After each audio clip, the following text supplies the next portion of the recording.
अस्सलामुअलैकुम फ्रेंड्स, मैं हूं Nadia Shaheen and you are watching Miss Bahria. आज आपके साथ डिस्कस करूंगी एक बहुत ही इंपॉर्टेंट इशू। हर तरफ शोर है कि बहरिया का एनओसी कैंसिल हो गया है, बहरिया में कोई काम नहीं है, बहरिया डूब गया वगैरह वगैरह। लेकिन आज मैं डिस्कस करने वाली हूं जो टॉपिक वो बहुत ही इंपॉर्टेंट है, इसलिए कि बहुत से लोग हैं जो बहरिया टाउन आना चाहते हैं लेकिन वो रुक गए हैं। बहुत से लोग हैं जो बहरिया टाउन मूव होना चाह रहे हैं। आज मैं उन्हें बताऊंगी कि हम बहरिया टाउन क्यों शिफ्ट हुए थे। तो चलिए वीडियो को स्टार्ट करते हैं।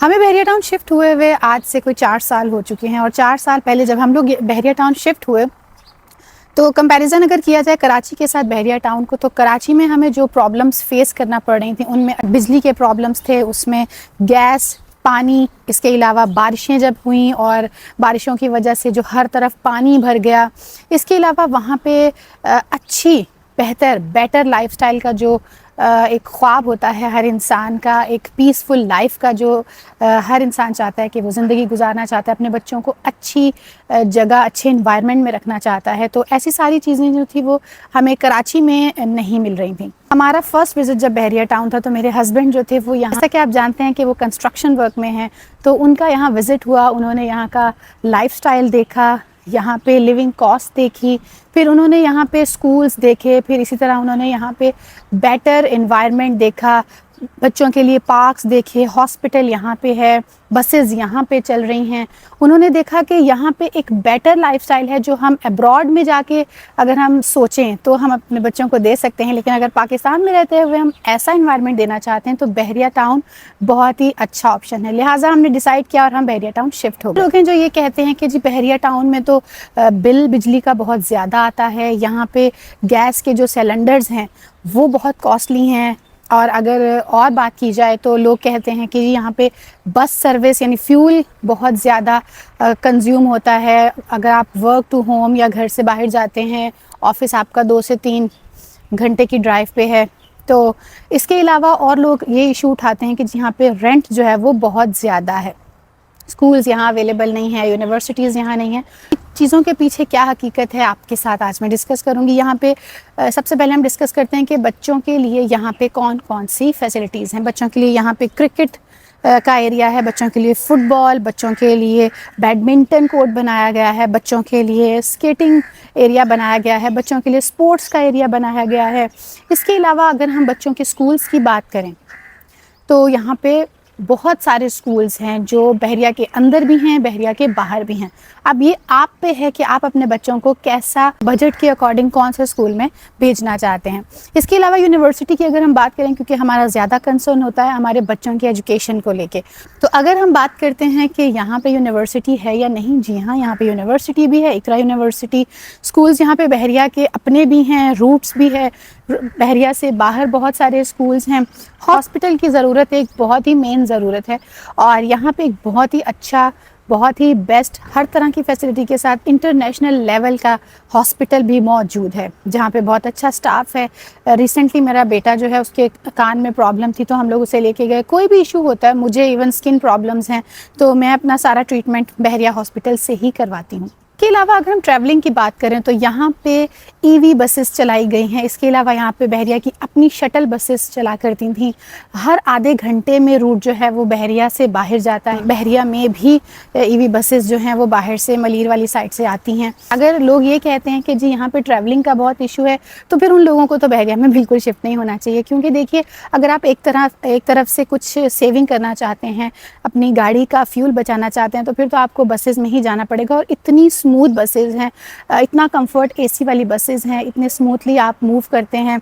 अगर आपका ऑफिस जो है वो 9 o'clock है तो आप यहाँ से आराम से 7:30 साढ़े 8 बजे निकलते हैं और आप अपनी डेस्टिनेशन पे पहुँच जाते हैं। मैं क्लिफ्टन की बात नहीं कर रही, ना मैं डीएचए की बात कर रही हूँ, उसके लिए तो आपको 7 साढ़े 7 बजे ही बाहर निकलना होगा। ये तो हो गई ट्रैवलिंग की बात। अगर आपके पास अपनी कन्वेंस है तो बेटर है, और अगर आप यहीं पे काम करते हैं तो यहाँ रहना, यहाँ की रिहाइश बेस्ट है। अब यहाँ पे रेंट क्या चल रहे हैं, देखिए डिफरेंट लोग जो हैं वो डिफरेंट तरह से इसको देखते हैं। कभी रेंट जो हैं वो बढ़ जाते हैं, कभी कम हो जाते, फ्लक्चुएट होती रहती है मार्केट। तो उस हिसाब से जब हम लोग यहाँ शिफ्ट हुए तो तब हमारा रेंट था 21,000। उसके बाद एक बूम आया और हमारा रेंट जो था वो 28,000 हो गया, लेकिन इस वक्त हम लोग 22,000 पे कर रहे हैं। तो कहने का मतलब ये है कि अब आपका क्या चॉइस है, आप विला में रहना चाहते हैं, अगर आप 10A में रहना चाहते हैं, 11A में रहना चाहते हैं, या अपार्टमेंट्स में रहना चाहते हैं, अब आपका क्या लाइफस्टाइल है, उसके हिसाब से आप बेटर डिसीजन ले सकते हैं। लेकिन अगर हम कंपैरिजन करें बहरिया और कराची रेंट को, तो ये इतना उस हिसाब से ज़्यादा रेंट नहीं है, क्योंकि आप अगर अपनी लाइफस्टाइल को कंपैरिजन करते हैं बहरिया के साथ, तो 40 से 50 हज़ार की अमाउंट अगर आपको एक्स्ट्रा पे करनी पड़ रही है, एक ऐसा इन्वायरमेंट जहां आप सेफ़ भी हैं, एक ऐसा इन्वायरमेंट जहां आप सुकून से रह रहे हैं, कोई डिस्टर्ब नहीं करने वाला, एक ऐसा इन्वायरमेंट जहां आप अपने बच्चों को सिक्योर फील करते हैं, तो मेरा ख्याल है 40-50 हज़ार अगर आपको एक्स्ट्रा पे भी करना पड़ा है तो इट्स नथिंग। हम लोग यहाँ शिफ्ट हुए तो तब सिलेंडर जो था वो 1300 का था, अभी 26, 25, 23 की हमें मिल रहा है। अगर अब हम इसके प्राइस की बात करें तो ये 2100 या 2300 में हमें अवेलेबल है। मेंटेनेंस चार्जेस की बात करते हैं तो आप यकीन कीजिए कराची में जो मेंटेनेंस आप DHA में, क्लिफ्टन में या किसी भी अच्छे एरिया में रहते हुए जो मेंटेनेंस पे कर रहे हैं, कराची बहरिया टाउन की मेंटेनेंस उससे कई दर्जे कम है। और यहाँ मेंटेनेंस के अंदर बहुत सारी चीज़ें इंक्लूडेड हैं। अगर आपने कराची का लाइफस्टाइल देख लिया है तो फिर आपको एक दफ़ा बहरिया टाउन के लाइफस्टाइल को भी ज़रूर विज़िट करना चाहिए। आप खुद कंपैरिजन कर पाएंगे कि क्या वहाँ पे मेंटेनेंस ज़्यादा है या वहाँ पे बिजली का बिल ज़्यादा आता है, क्योंकि यहाँ पे बहुत सारे इश्यूज़ ये हैं कि जी बिजली का बिल यहाँ बहुत ज़्यादा आता है, ऐसा नहीं है। हर चीज़ जिस हिसाब से आप यूज़ करेंगे, हर चीज़ जिस हिसाब से आप अपनी लाइफ में ऐड करते जाएंगे, आपके एक्सपेंस बढ़ते जाएंगे। अगर आप एक जगह पे बैठते हैं और लाइट्स ऑफ रखते हैं तो बिजली का बिल क्यों आएगा? हर एक का अपना सेपरेट मीटर है, हर एक का सेपरेट पानी का मीटर है, हर एक का सेपरेट गैस का मीटर होगा। तो चीज़ें जिस तरह से आप मैनेज करेंगे, आपके एक्सपेंस भी उसी तरह से बढ़ते जाएंगे। या अगर आप कंट्रोल में रखेंगे तो कंट्रोल में, क्योंकि हम लोग टू रूम्स अपार्टमेंट में रहते हैं, और अगर हम उसके एक्सपेंस जो हैं वो चेक करें तो बिजली का बिल हमारा मंथली जो है वो 13,000 कभी 12,000 आ जाता है। इसके अलावा हमारा जो पानी का बिल है वो हमारा लास्ट टाइम आया था 1200, उससे पहले आया था 1600। इसी तरह मेंटेनेंस चार्जेस तो आप सबको पता ही हैं। इसके अलावा अगर हम गैस की बात करें तो एक सिलेंडर हम लोग यूज़ करते हैं मंथ में। समटाइम्स ऐसा होता है कि 22 और 23 डेज़ के बाद हमें दोबारा से रीफ़िल करवाना पड़ता है एक सिलेंडर। तो इस तरह से हम अपने एक्सपेंस को मैनेज करके चलते हैं। स्कूल्स की अगर बात करें तो यहाँ पे DHA भी है, और भी बहुत सारे स्कूल्स हैं जो आपके बजट के अकॉर्डिंग भी हैं। अगर आप विज़िट करेंगे तो आप बेटर डिसीजन ले सकते हैं कि किस स्कूल में आपके बच्चों को होना चाहिए। हम लोगों ने डिस्कस कर लिया यहाँ पे लिविंग कॉस्ट को, हमने यहाँ पे डिस्कस कर लिया लिविंग स्टाइल को, हमने यहाँ पे फैसिलिटीज़ डिस्कस कर ली, हमने यहाँ हॉस्पिटल, ट्रैवलिंग, हर चीज़ डिस्कस कर ली। हर वो चीज़ जो एक बेटर लाइफ के लिए हर इंसान की ख्वाहिश होती है वो यहाँ अवेलेबल है, और यही वो चीज़ें हैं जिसकी वजह से हम बहरिया टाउन शिफ्ट हुए। कुछ अर्सा पहले मेरे हस्बैंड के एक फ्रेंड के फादर की डेथ हो गई, तो मेरे हस्बैंड वहाँ पे गए और उन्होंने मुझे घर आके बताया कि ईच एंड एवरीथिंग जो थी वो बहरिया ने खुद से अपने पास से, यानी ज़मीन, कराची में जब होते हैं तो ज़मीन की ख़रीद, फिर कब्र का सारा काम और हर चीज़ जो है वो किसी बड़े को देखना होती है। लेकिन मेरे हस्बैंड कहते हैं कि हॉस्पिटल से लेके जो एम्बुलेंस आई, सर्द खाने से लेके कब्रिस्तान तक बहरिया ने हर तरह से सपोर्ट किया, बहरिया ने हर तरह से उन्हें कवर किया और सपोर्ट किया।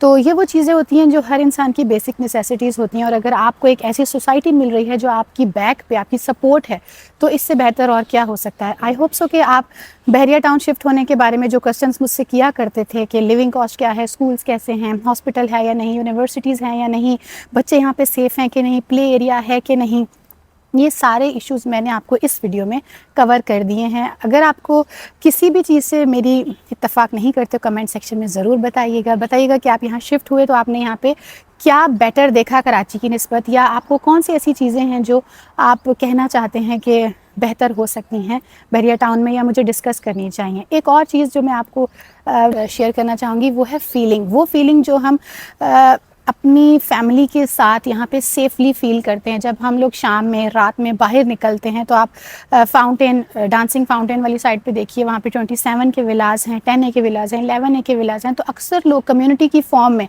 बाहर बैठे होते हैं, योगा क्लासेस होती हैं, बहुत सारे लोग आपस में बैठ के गपशप कर रहे होते हैं। तो वो एक सेफली इन्वायरमेंट, एक ऐसा इन्वायरमेंट जो हर इंसान की ख्वाहिश होता है। तो ये वो चीज़ें हैं जो आपकी लाइफ में एक बोनस की तरह होती हैं, और बहरिया टाउन में ये बोनसेस अवेलेबल हैं। ज़रूर आइए, बहरिया टाउन में विज़िट कीजिए, और अगर आपका शिफ्ट होने का प्लान है तो जल्दी शिफ्ट हो जाइए, क्योंकि बहुत से लोग हैं जो बहुत सी बातें करते हैं, बहुत सी हकीकतें हैं जिन्हें छुपा लिया जाता है। तो लाइफ को अवेयर करके, लाइफ को सिक्योर करके हर इंसान को चलना है, चाहे वो बहरिया में रहें या बाहर रहें या कहीं अब्रॉड में रहें।